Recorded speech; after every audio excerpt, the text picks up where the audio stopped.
বিএনপির সেক্রেটারি, প্রিয় নেতৃবৃন্দ, এখন যেহেতু সিনিয়র নেতৃত্ব ভোট করবেন এবং আমার মা যেন ফিরে এসে আমার সাবেক প্রধানমন্ত্রী দেশনেত্রী বেগম খালেদা জিয়া।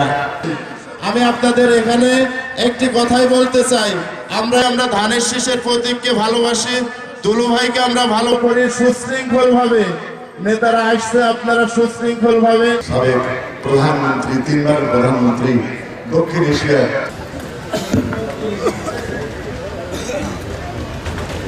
যখন ওই কুচুক রাসে হত্যা করলো শেখ হাসিনা আর খালেদা জিয়া, দুইজনের মধ্যে পরিশ্রম করেছেন। এই পরিশ্রমের বাংলাদেশে যিনি ঢাকার এবার কি আর দোয়ার আয়োজন করছে আমাদের দেশমাতা বেগম খালেদা জিয়া।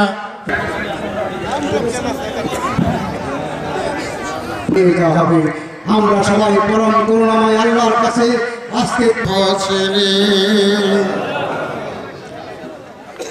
আয়োজন করা হয়েছে। আল্লাহ আপনি জানেন, প্রিয় নেতা খালেদা মানুষের নাম। আল্লাহ তুমি ইচ্ছা করলে সব পারো, ভূমন তুমি আমাদের দেশ নেত্রী খালেদা জিয়ার রোগ মুক্ত রব্বুল আলামিন সেই সঙ্গে আল্লাহ জুলুম অত্যাচার থেকে রক্ষা করে আল্লাহ সুস্থভাবে বিরহমাতিকা ইয়া আরহামার রাহিমিন।